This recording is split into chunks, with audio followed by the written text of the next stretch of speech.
Welcome to the Shootin' Show. Stand by for shots fired. Hello, I'm Johnny Rowland, your host of the Shootin' Show, and welcome to today's program. We're so appreciative of everyone that takes their time and watches our program. We also hope you're entertained as well as informed.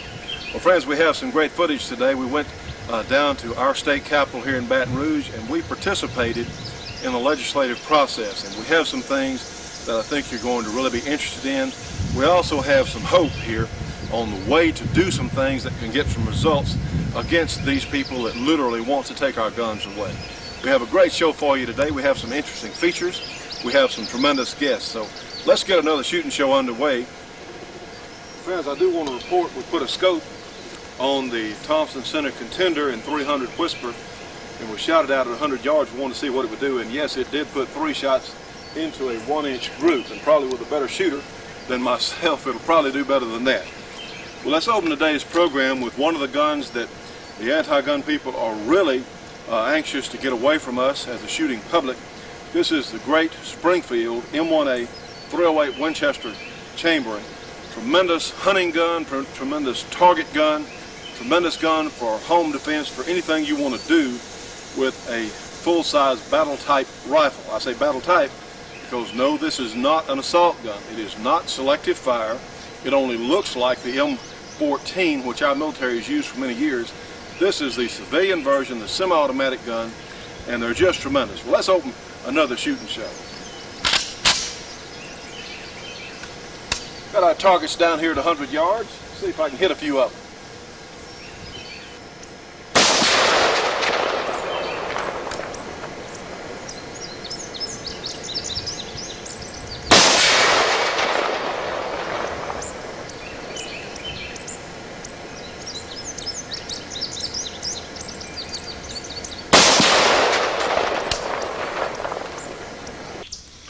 Well, friends, we're going to be looking at a revolver today that is pretty much unfamiliar to me. Truthfully, this is the first one I've ever really looked at and handled. And a lot of you possibly have seen these at gun shows, or you know a military veteran that might have one of these old guns at home. This is a Webley 38 Smith & Wesson, or 38 S&W. And honestly, it says 38 caliber on the barrel there, caliber 38. This is a very interesting and unique piece, because it doesn't work like our typical modern double-action revolver or with a swing-out cylinder, but this is a top-break gun similar to the H&R series of guns which are still being made, and also the 19th century Smith & Wessons, the break-top Smith & Wessons. Now this has some advantages. One, you have a large latch. Now this is a military-type handgun. It's very, very rugged. The parts are very robust on it. And when you break the top there and let the gun come open, you automatically eject the cartridges in the cylinder, like the old Smith & Wesson system. Now this gun is, again, something very unusual to me. It is a double action only. It doesn't have a hammer spur. It has no facility at all for cocking it. The gun has to be fired, and yes, we know this gun's empty. It has to be fired by pulling the trigger.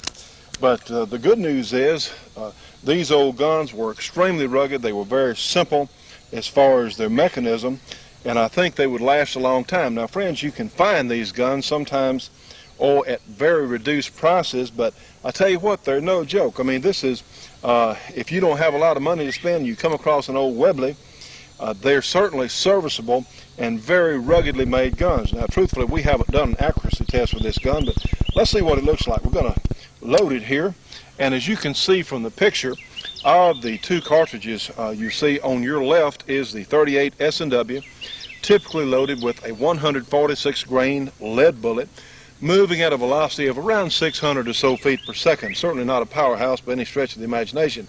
And of course, on the left there in your picture, you'll see a regular 357 Magnum. You can see the difference in the cartridges.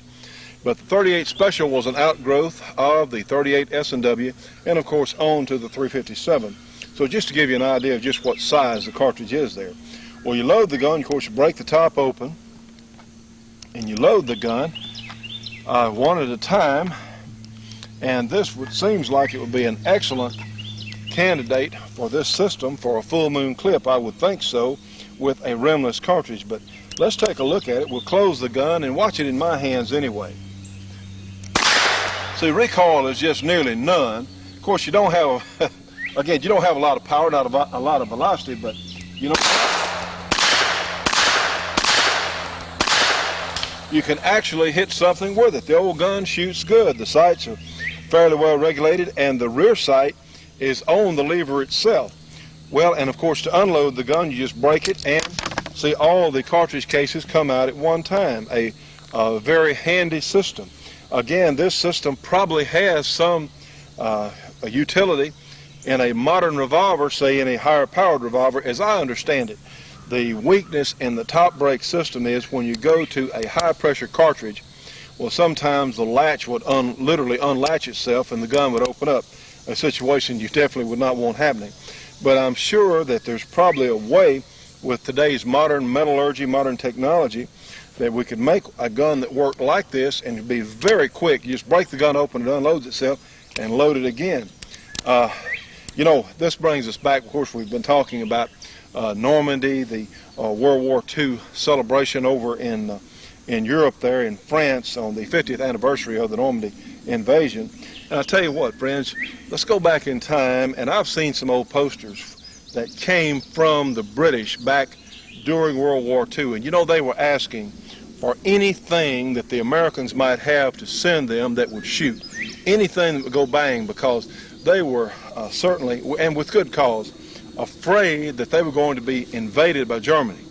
And I think Winston Churchill's plan, as well as the rest of the British, was that they were going to fight to the last man and woman and whoever could hold a gun up, because they were not going to take an invasion as long as there was life in the country of England.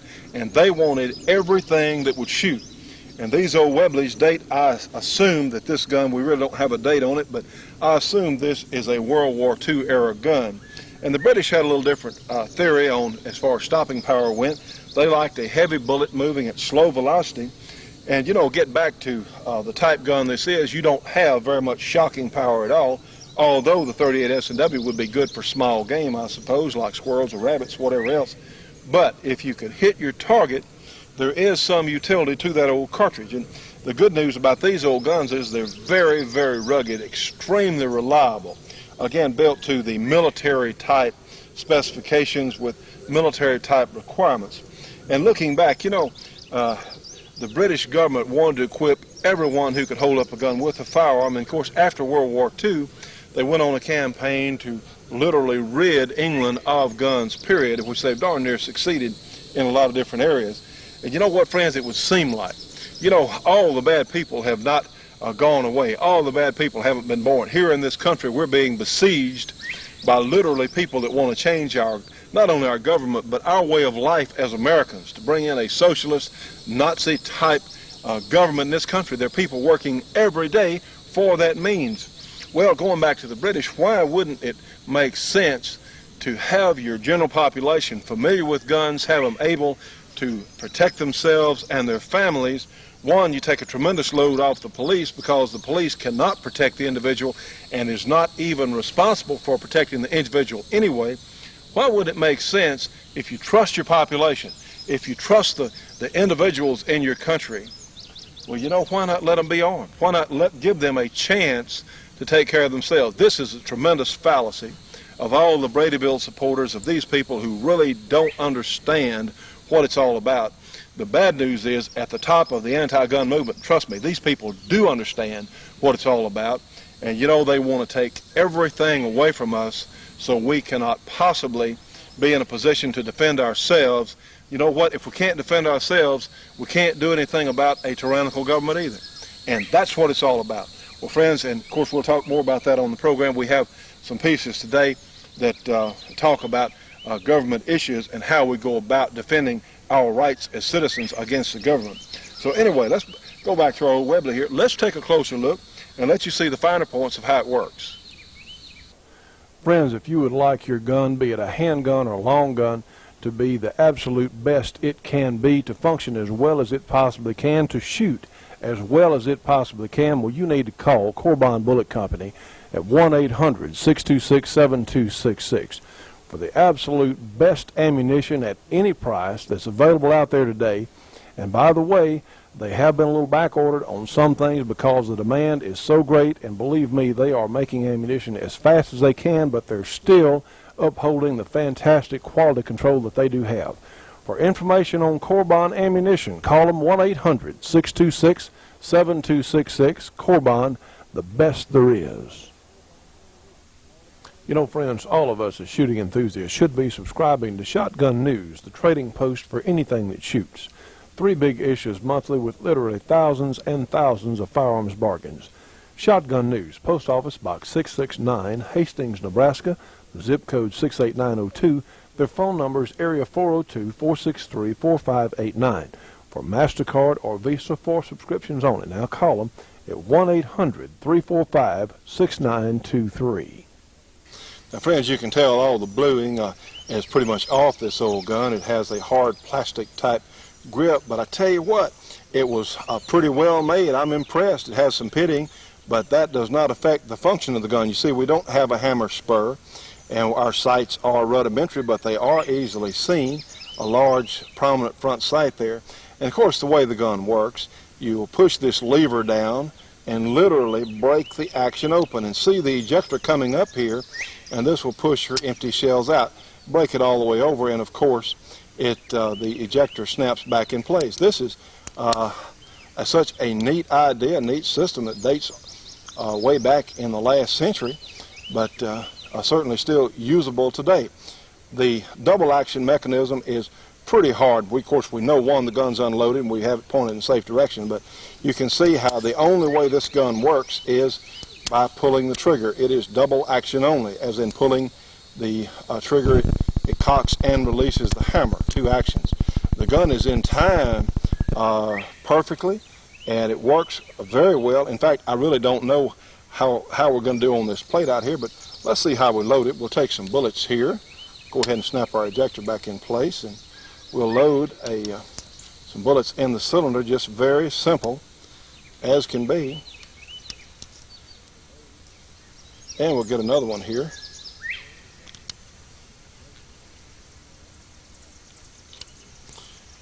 Let's go ahead and have plenty of bullets in there in case I miss here. All right, now the cylinder's loaded. We'll just snap the gun closed. Now then, friends, let's take a shot with our old Webley. Put our front sight on the steel plate out there. Let's see what it does. Well, I tell you what, we're at about 20 yards here, and I don't know how accurate all of them would be, but that one certainly went where it was supposed to. Well, friends, I tell you what, our old Webley is pretty mild compared to our 357 Magnum, but if you can hit your target, if you can hit what you're aiming at, these guns certainly have their place. One, they're historical pieces that are worthwhile to see just how another country had a philosophy about how a handgun should work, or a military type handgun should work, and it's certainly useful for that, useful for reference. And you know, we can often learn something from our past, and having access to one of these old guns, an old surplus gun like this, is I think sincerely worth having one, and they're relatively inexpensive as far as things go. Now, would I want to depend on this gun? Well, no. I'd much rather have our double action revolver like this Wesson 357, which is certainly one of my favorite guns to shoot and handle, or our Colt 45 semi-automatic, or whatever else. But I tell you what, if that's the only choice I had, if that's the only handgun that I had available to me, and typically when you need a handgun, you need one real bad if you need one at the time. Well, I'll tell you what, I'd be a lot less than scared out of my wits, because these old guns are serviceable, and you know, again, if you can hit your target, well, you can do just about what you need to do. Shootin' Show will be right back after this break for your local cable company or TV station.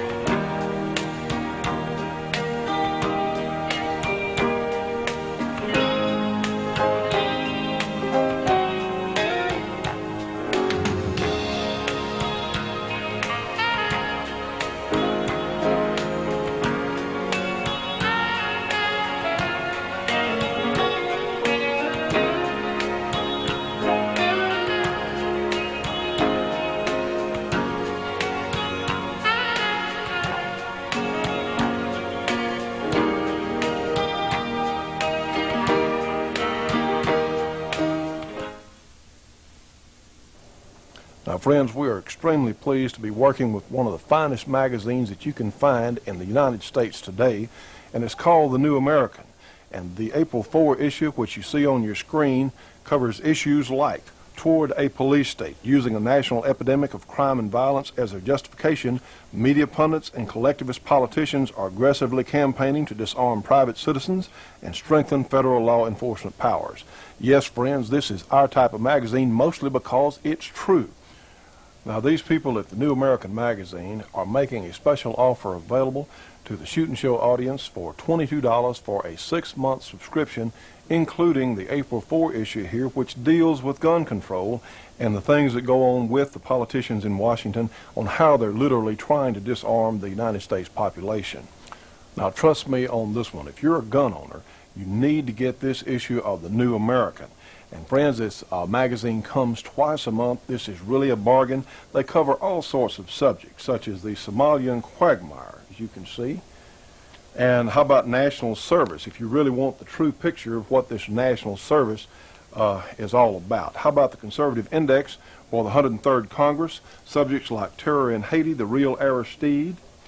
How about Bill Clinton and a question of character, which is most important to most of us, certainly as conservative Americans. And here's a tremendous article on the New World Army. Now, friends, this is one of the finest publications that I think you could find in print anywhere today. It is really a bargain, $22 for 6 months of the New American magazine. And remember, this is 13 issues, including this powerful gun control issue. And friends, I don't think you'll be disappointed. This, in fact, if you want to be informed about what's going on in the United States and all sorts of issues that are so important to every last one of us who are really patriotic citizens, you need to start getting the New American. Now, to get it, you can call them at 1-800-727-TRUE, and those numbers are 8783, 1-800-727-8783, and be sure and tell them that you saw it here on the Shootin' Show. It is such an important publication for our time, friends, and to really be informed, if you want to know the truth about what's going on in this country and around the world, again, you need the New American. 1-800-727-TRUE 8783, the New American. Okay. Well, Donna, tell me, how do you like our M1A from Springfield? Well, Johnny, it's a little too much for me to handle. Yeah, but I tell you what, and we do appreciate the good folks at Springfield loaning us this gun, because you know what, friends, this may be something that will not be available for sale in the near future, and there are a lot of people out there. It may be a little much for Donna, as some of the ladies, of course, there are some women who actually like to shoot these things. In fact, Donna, what do you have there? Well, you have your favorite gun. Johnny, I prefer this Wesson 357 Magnum. Well, it's certainly, again, one of the best of its type, and before it's over with, friends, these people, the anti-gun types, are going to be calling this revolver a semi-automatic because it fires every time you pull the trigger, just like this M1A does. And it's outrageous that we even have to be discussing losing our gun rights. It really is. Well, let me get to something. We appreciate Donna coming down out of her busy schedule. You know, friends, a lot of the people that work on this project are volunteer. We really appreciate everyone's help. Donna, tell me, how is the Shootin' Show Lady Contest coming? It's going great. Ladies, you still have time to get your tapes in. I've seen a couple of the tapes that have come in, and we really have had some excellent. We have a lot of women who watch this show, and let me tell you what, they know something about guns. The tapes I've seen anyway have been just terrific as far as what things people had to say. There is still time, and those tickets to Las Vegas, you're going to get to go to the Soldier of Fortune convention out there. I think it's going to be again at the Sands Hotel. You can bring yourself and significant other, husband, or whoever you'd like to bring with you. The lady is going to be in our booth at the Soldier of Fortune convention. It's really going to be a fun time. She's going to get to sign autographs, and plus she's going to be presented a citation at the banquet. It's a major deal. Also, our good friend Rich G out at Gunsight in Paulden, Arizona, is going to give the winner of our contest a shooting course. And friends, realize that Gunsight is one of, if not the most famous shooting school in the world, and this will be something that's really great. You do have time. The tapes are going to be 5 minutes or less. All you have to do is send a VHS tape into the Shootin' Show and just say, one, why you believe in the right to keep and bear arms, why you like the shooting show and why you'd like to be a shooting show lady. And that's simple enough, huh, Donna? It is. We want to encourage the ladies to get involved. Send your tapes in, ladies. Well, while we're talking about guns and rights and ladies involved, yesterday we were down at our state capitol here, and this young man in the background here, I would like to say, sir, you did yourself proud. Would you like to comment on what we did yesterday? Well, Johnny, it's just a repeat of what happens every year. So far, we've managed to get all of the gun bills except one killed in committee. We don't know what's happened to the one that got out of committee kind of accidentally and on false representations. But I think that you learned, as I told you in the car coming back, that those who love sausages and law should never see either being made. Well, we've got a couple of interviews I think you're really going to enjoy. During that one, we have the judge here and a couple of really interesting folks down there. And I tell you what, friends, here's what impressed me so much. We actually can get something done. Now, when you go in these committee rooms like we were yesterday, this was the Criminal Justice Committee? Yeah. Okay. You're not talking about hundreds of people normally. You're talking about a panel and a few guests there in the audience. And you know what, friends? Now, this is something in the past. As gun owners, we typically are not demonstrators. Conservatives have not historically been demonstrators. But we've got to start, because the other side, the people that literally want to disarm us, they are demonstrators. And there's not that many of them, but they're willing to work hard. And friends, what we have to do, typically we don't take nuts or loonies or lunatics seriously. Well, friends, trust me on this one. We have got to start taking them seriously. We're going to have to start going to state meetings like this, the state legislature. We're going to have to go to different assembly meetings. And if we show up and tell them, said, no, you're not going to take these guns away from us. You're not going to do it. And they will pay attention. What impressed me, and I assume our Louisiana legislature is very similar to most other state organizations around the country, they're just regular people, and they listen to whoever comes in. Don't you agree?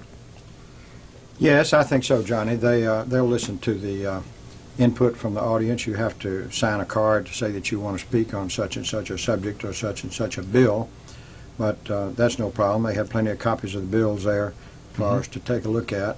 I already had gotten copies from one of the legislators that I'm very close to. Well, we have a clip today of someone that you, later on, we don't have this on tape, when you read the riot act to this judge from New Orleans. And we have something, we're going to play a couple of pieces of what we shot down there that is very, very educational. You know, friends, as we've talked about before, we want to give some of these pro-gun politicians a chance to be heard throughout this country on this program. But you know what else? We also want the anti-gun people. We want you to see who these people are and see their attitude. We have a great piece coming up in just a moment.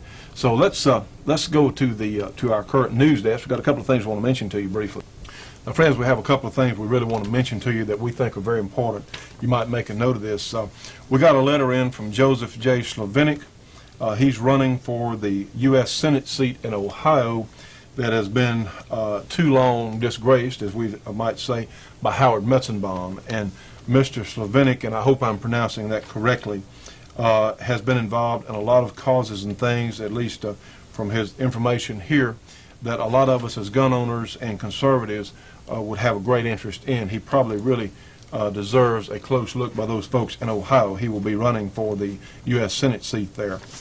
Something else, those of you that are watching our show on Thursday night by satellite, on July 7, we'll be changing our transponders from Galaxy 4 Channel 7, which we're now on, to Galaxy 4. We're going to stay on the same bird, but we'll be on Channel 23. Now, we've been there before, so remember, engineers, please, those cable companies and engineers that tape this program off our Thursday night broadcast, this will not change the outdoor channel times or locations at all, but for our Thursday night broadcast on G4 Channel 7, we'll be moving to Channel 23 now on July 7.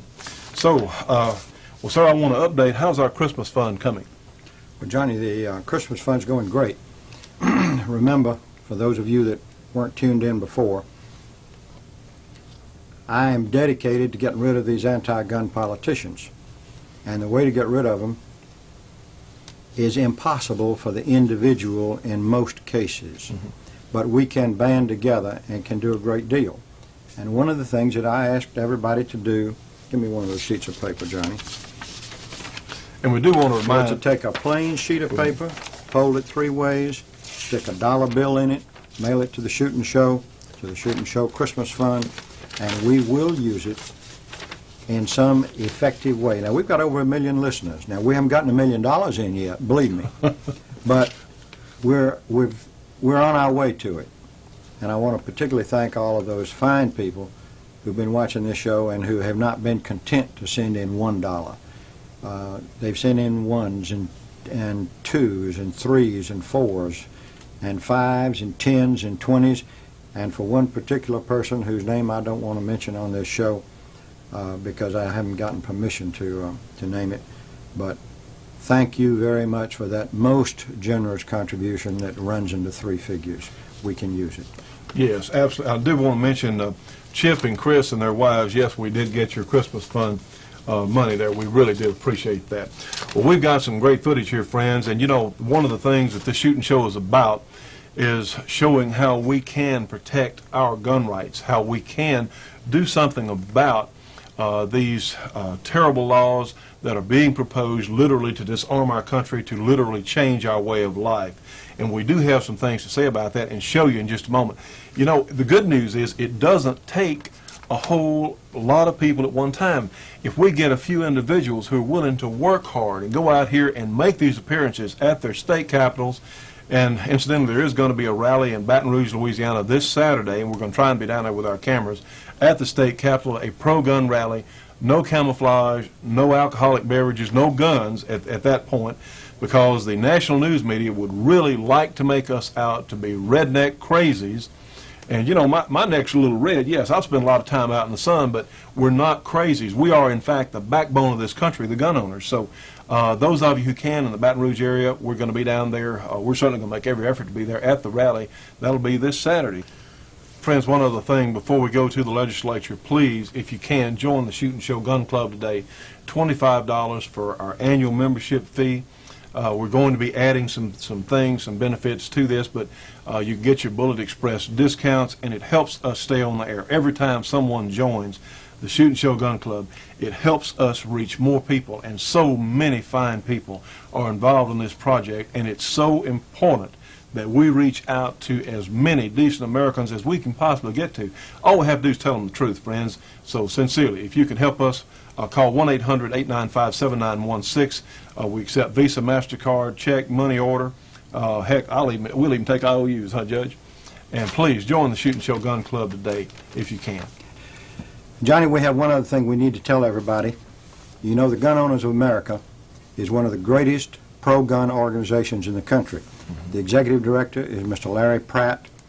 We have some footage for him, of him, and he has arranged a special deal for us with the Shootin' Show Gun Club. And that is, if you're already a member of the Shootin' Show Gun Club, you can get a year's membership for $10.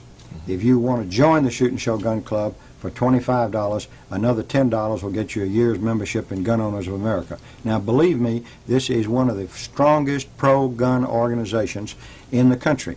They don't compromise. The National Rifle Association has, in many cases, been willing to compromise, and compromises, by my definition, in the legal field, is supposed to put a matter at rest. But with the National Congress, it never puts anything at rest. It simply gives a place to start making new demands. Gun Owners of America stands firm. They say no, no, no. Well, I We've certainly gone agree. too far already. We're not going any further. I certainly agree with that, Judge. And you would have the opportunity there by joining 2 of the finest shooting organizations on the face of the earth. How about that? GOA and the Shootin' Show Gun Club. So let's go on back. Let's go down to Baton Rouge and take a look. Did you? I think Donna, you hadn't got. We sort of been talking here. Did you? Something you wanted to add? I just wanted to encourage the ladies to send their Shootin' Show lady tapes in. Well, thank you. Let's go to Baton Rouge. Shootin' Show will be right back after this break for your local cable company or TV station.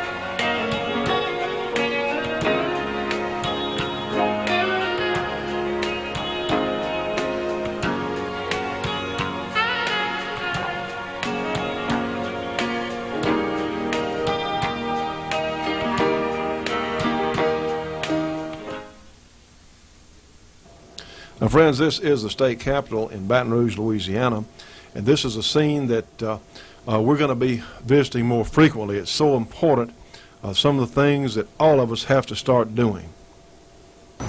Ladies and gentlemen, we're very fortunate today in having Jim Clark, the owner of Clark Custom Guns Incorporated from Keithville, Louisiana, and a very active shooter, enthusiast. He's a former national civilian champion, and his daughter, incidentally, now holds the world's women's championship. Jim came down here to lobby with us at the legislature and tried to prevent the legislature from just going hog wild and crazy over the subject of gun control. There are always legislators that are willing to introduce bills that really don't make a lot of sense. Jim, tell everybody hello. Hi. I came down today, and it seems like a waste of time, but really it isn't. If we didn't show up, they're liable to pass anything. And you have to sit in on one of these sessions to really appreciate what I'm saying. It seems an awful waste of our tax money and our time, the way some of the things that are introduced in there. And fortunately today we were able to keep them from passing any of these firearms bills through the committee. Kill them all for the time being. Hope it lasts. There's one thing I think we can say, Jim, and it's an old adage, but you've seen it illustrated today, and those who love sausages and law should never see either being made. Yeah. I'm down here to fight against the gun control bills that are being considered. Good, good. It's a crowd of us. We only brought 3 people from Shreveport. We tried to bring more, but they wouldn't, and they let somebody else do it, I guess. Well, that's the problem, but we had a lot of people from the Baton Rouge area, surrounding areas here, that were not only here for the gun control debate, but also they were here on other issues too. And I found over the years in our area that we have a really good, strong core group of people who will come down and take a stand on positions. And of course, gun control is a major issue affecting all of us. Coming down from the state level is How did you the become federal. pro-gun? It's not so much that I'm pro-gun as that I am pro the right to keep and bear arms, and I've been that way all my life. That's even better. Well, I think you would agree with me that right now we're facing the biggest threat to the right to keep and bear arms that we've ever faced in this country, and it's starting really, I think the worst initiative, the strongest and most organized initiative is on a federal level. And while I see that we've already had a tremendously positive impact on a state level, and that particularly in the House, our lawmakers are very reasonable, and I think in general, particularly the ones that were on this committee today, voiced their support for our constitutional right to keep and bear arms. But my concern is, as I'm sure is yours and a lot of other people's, is that we're going to see federal legislation coming down, as we have with the Brady bill and the restrictions against so-called assault weapons. They're going to try to pass federal legislation that's going to overrule our state laws, no matter, and our state constitution for that matter. And it's much more difficult to fight on the federal level than it is on the state level. Oh, yes. In fact, it's almost impossible. Well, I don't think Not impossible, it but it's seems close. impossible, and that was really why I took out the ads that I took out this past week. What I want to do is show people that the average citizen can make a difference and must make a difference. There's been an alienation between the average citizen and their lawmakers, both on the state and federal level. And if there's one message that I have for people, it's that one person does make a difference, and we must make a difference. We cannot sit at home and gripe about the condition of our government if we're not willing to come down and do something about it. And so I'm just encouraging everybody that I see to come down, make calls, write letters. Don't give up. If there was just one message that I could to send to people, it would be that the average citizen can make a difference, and we must make a difference. You cannot allow the government to continue to run roughshod over our constitutional liberties about all of the details of our lives, but we can't just sit at home and blame government and blame lawmakers. If we're not willing to come down and explain what the issues are and explain our perspective, we can't hold them responsible. We're also responsible. The government is our government, and we must take it back.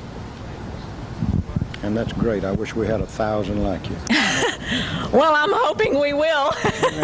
Friends, we're about to go in one of the committee chambers now. This is where testimony was being given, in this case, for some anti-gun legislation.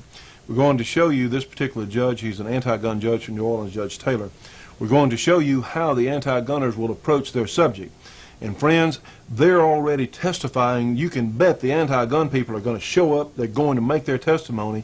And here's what we're up against. So let's take a look now. I've been here in Baton Rouge, I've been several places, but I have not been to enough of your districts to let you know the problem and to learn from you how do we resolve it. Because this is a fight that the criminals don't have a lobbyist up here. They've just got our differences working for them. So we've got to take our differences and put them aside, and let's lock them away. And before we do that, let's take the guns away. My apologies, members of this committee and Mr. Chairman. I know my work hasn't been done well enough yet, but my determination you will see. I will be back. Now, friends, what we just saw is so typical of the anti-gun types. They have all sorts of twisted logic where somehow taking the guns away from us will somehow make the crime situation better. It's just not true. And as you could hear this gentleman say, they're going to be back. See, they're not going to quit. They have to be overpowered, and that's the only way we're going to defeat this ridiculous gun legislation, literally to take our freedom away from all of us in this country. So, friends, what we have to do, we're going to have to go to these Capitol buildings. We're going to have to go in these committees. We're going to have to stand up and say, hey, here's the way it is. Forget this trash that you're saying about taking our firearms away. We're not going to give up the Second Amendment. We're just not going to do it, and we can do it. Well, now let's get back to some shooting.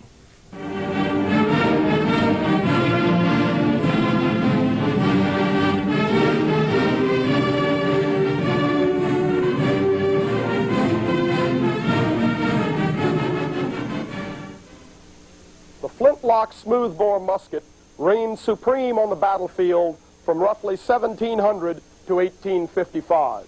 It was supplanted by the rifled musket, which was an outgrowth of two major developments. The first was percussion priming, which I'll cover in a few minutes.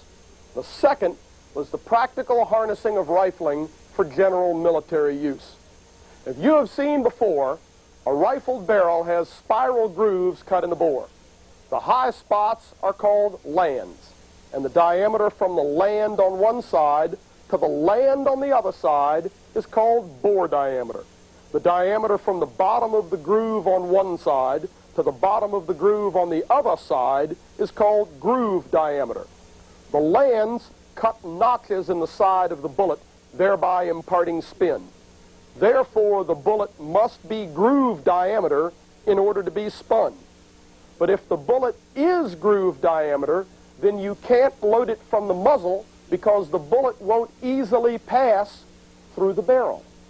In the Kentucky rifle, this was solved by using a ball slightly under bore diameter but held in a cloth patch. This was simply not militarily practical. In the 1830s, a number of methods were tried to circumvent this problem. The most popular and successful was the mini ball.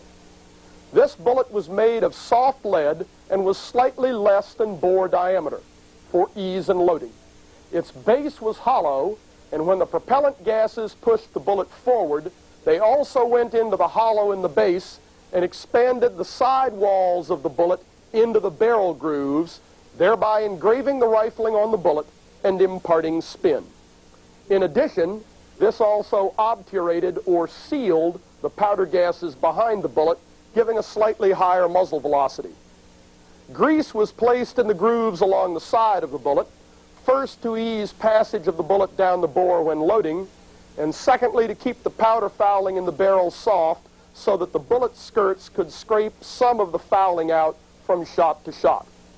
Lastly, the bullet was conical in shape, and though no one was really thinking of it yet, this greatly increased aerodynamic efficiency over the old round ball. Thanks primarily to the spin imparted to the conical projectile, the rifled musket was much more accurate than the smoothbore. I have two demonstration targets here to illustrate this. One was fired with a Brown Bess, the other with a rifled musket. Both weapons were fired from a rest so as to eliminate as much as possible all variables except the accuracy of the weapon. 5 shots were fired at each target from a range of 80 yards. You can see that only 2 hits were made with the Brown Bess, while a respectable group was made with the rifled musket.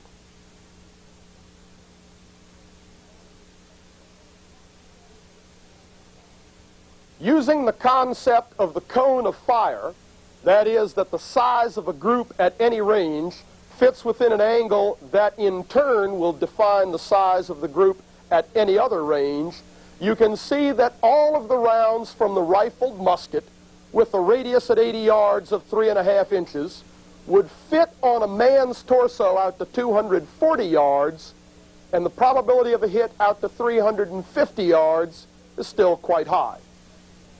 The ignition system was now percussion. Gone was the pan, the frizzen, and the flint. Instead, a nipple was mounted on the side of the weapon and connected to the touch hole. A drawn copper cap with mercury of fulminate in the base was placed upside down over the nipple. When struck by the hammer, the mercury of fulminate exploded, igniting the propelling charge in the barrel. Now, friends, we're looking at a couple of the neatest pocket-type pistols, or in fact small handguns, that I certainly know of. These are 2 of the American Derringers. The one on the left is their Model 1. This one happens to be in .45 Colt, which is incidentally available in over 60 different chamberings. The one on the right is their double-action Derringer. These guns are made in stainless steel. Certainly they have some in aluminum, all sorts of combinations. These are terrific guns at a fair price. If you want information on the American Derringer Corporation products, give them a call at 1-800-642-7817. Again, 1-800-642-7817. And now let's hear from Elizabeth Saunders, CEO of American Derringer Corporation. This is Elizabeth Saunders with American Derringer Corporation. I just want to let Senator Dole know that I am in support of his filibuster on his assault weapon ban. And I wished everybody else would please contact him and let you know your opinion on that. I feel this is our right to support our Second Amendment. This is Elizabeth Saunders again, and please, people, do not let them take our rights away from us. The Shootin' Show will be right back after this break for your local cable company or TV station.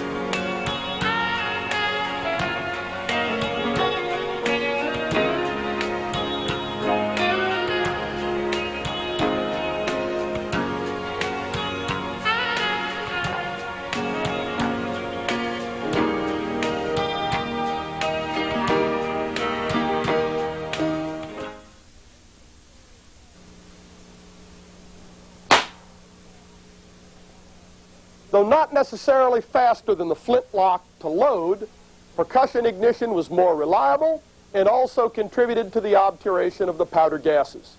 The obturating effects we have mentioned increased the velocity of the rifled musket from roughly 900 to a bit over 1,000 feet per second.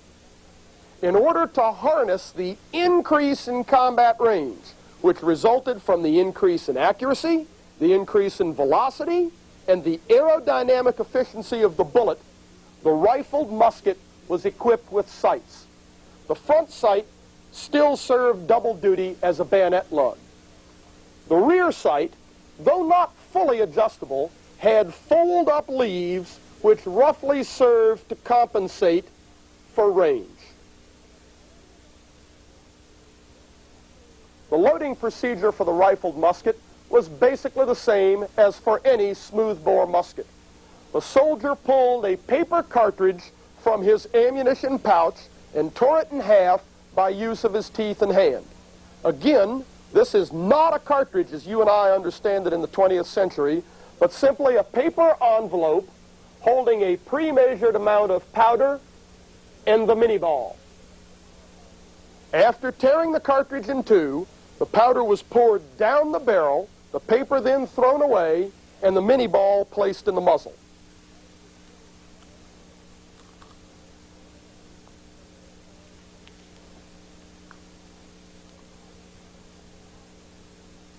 The ramrod was withdrawn from under the barrel, used to seat the mini ball down on the powder, and then returned back underneath the barrel. The hammer was then cocked, a percussion cap placed on the nipple, and the weapon was ready to fire.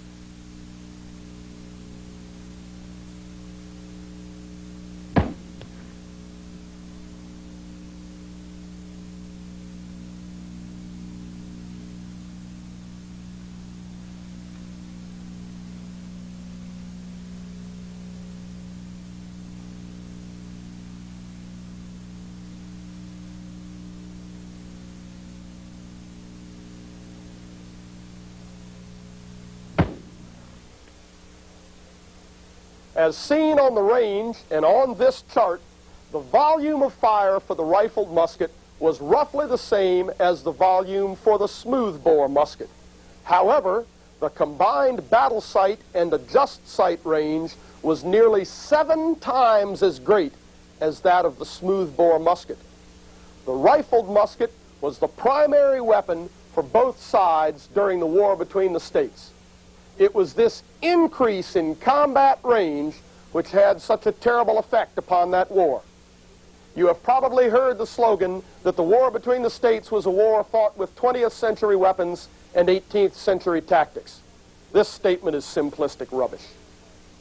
It in fact was a 19th century war fought with a very peculiar set of 19th century problems. The soldier had to remain bolt upright and stationary in order to load his weapon. He had to remain in a tight formation in order to gain a great enough volume of fire to stop a massed enemy charge. But when he stood to load his rifled musket, he became an inviting target for the rifled muskets of the other side. The generals of the day had gained their experience in the Mexican War, which was fought with smoothbore muskets. The new capability of the rifled musket was something they had never experienced. There was some effort to prepare the leaders, but it didn't work out properly. In 1854, a number of competing systems, the mini ball being one of them, were tested in the United States by Colonel Benjamin Huger. His report recommended the adoption of the mini system and was submitted to then Secretary of War Jefferson Davis. To make a long story short, the rifled musket was adopted in 1855, and William Hardee was instructed to modify the drill manuals of the Army in order to account for the new capabilities of the rifled musket. Hardee's solution was to keep the drill basically the same, but by increasing the length of the pace or stride and the number of paces per minute, he had the soldiers cover ground approximately twice as fast as they had under the old drill. Given the emphasis on drill throughout the preceding 150 years, Hardee's new tactics received a great deal of attention and discussion as officers and leaders busied themselves with it. Captain Henry Heff recognized that the greater accuracy of the rifled musket would require different training for the soldier, particularly in the field of marksmanship. He created an entire marksmanship system to include awards for competency. Though portions of it were adopted, it received relatively little attention. In effect, the leaders were starting off brand new Some worked on solutions to the paradox of being hit by the enemy's rifled muskets when you attempted to load your own. Tactically, both General Forrest of the Confederate States Army and General Smith of the United States Army came up with solutions that looked remarkably similar to the tactics of fire and maneuver and fire and movement that had been in great vogue in the last 30 or 40 years. Most of the other generals, especially by the end of the war, had learned the value of field entrenchments. In fact, by the end of the war, especially at places like Petersburg, the war between the states resembled the trench warfare of World War I. For example, Robert E. Lee's nickname was the King of Spades. He got this nickname from his insistence that his men dig in, not from any weakness for card playing. During that war, the earliest known written orders to dig in order to reduce vulnerability to enemy fire, were issued on the 1st of May, 1863, by General Lee to his forces which held the Union Army in check at Chancellorsville while Jackson's men snuck around their flank. At the Battle of Fredericksburg, Union troops created the concept of dog tags. They wrote their name and address on bits of paper pinned to the back of their shirts, for they knew when they went forward to attack that they weren't coming back. By 1864, there were many recorded instances of veterans simply refusing to attack over open ground in the face of rifled musket fire. By the same token, these veterans needed little urging in order to dig in. In a short period of time, they would have hasty entrenchments such as these at New Hope Church in Georgia. Left for a few days, they would rapidly improve their system of defensive earthworks to include cleared fields of fire and obstacles such as this system at Atlanta. Photographs of the dead of the war between the states, particularly those in the vicinity of Fort Mahone at the siege of Petersburg, support what you saw a few moments ago on the range. The cinder block parapet represented the earthworks. The evidence does suggest that, when in defensive earthworks, the soldiers of both sides drew their bayonet, placed it in the ground, and used this as a rest for their ramrod rather than return the ramrod underneath the barrel after every shot. I might add here that you should not assume all generals in the war between the states were fast learners.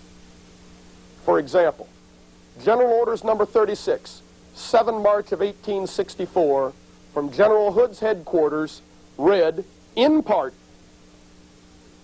"The history of the war abundantly proves that they have never repulsed a determined and well-sustained charge."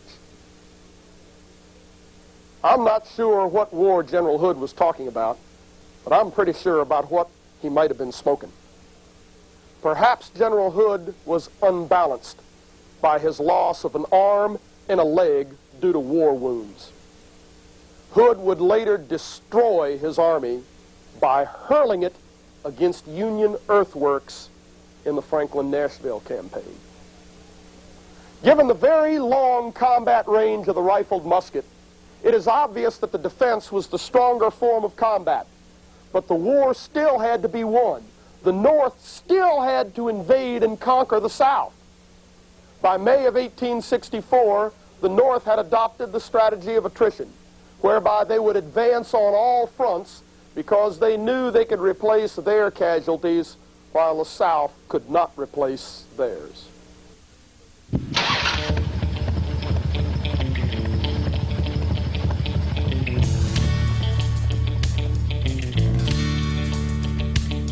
I'm proud to be an American, thank God our country's strong. But some time ago, you know, it occurred to me, there's something going wrong. My granddad fought against tyranny so we could all be free. I'm afraid, my friends, his fight has passed down to you and me, down to you and me. we got people telling us what to do, but don't even know our name. We're just a number on some little card, and I think that's a shame. If George and Abe could see us now, bet they'd both agree this is not exactly what they had in mind. The land of liberty, sweet land of liberty. Oh, I love to hear my Harley run. I like being free to live out my dreams, and I want to have a little fun. I want to hold on to what we got, from sea to shining sea.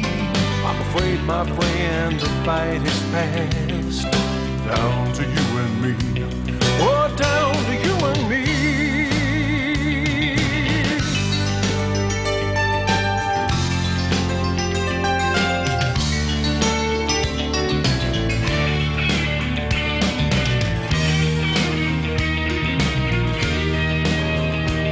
We got politicians and bureaucrats all telling us what to do. And they don't seem at all concerned about what they put us through. They tax and spend like there's no end, throw it all away. Just keep in mind there'll come a time when nobody's left to pay. Well, nobody's left to pay. Well, friends, it's happened again. We've run out of time for today's program. Remember, the Shootin' Show Christmas Fund is at our same address, the Shootin' Show, 554 Kings Highway, Shreveport, Louisiana. That zip is 71104. And also, for our Thursday night audience, we'll be moving to G4, same bird, but different transponder, different channel, channel 23, instead of where we are now. Thanks so much for being with us this week. From Kurt, the judge, and myself, Johnny Rowland, look forward to seeing you on the next Shootin' Show.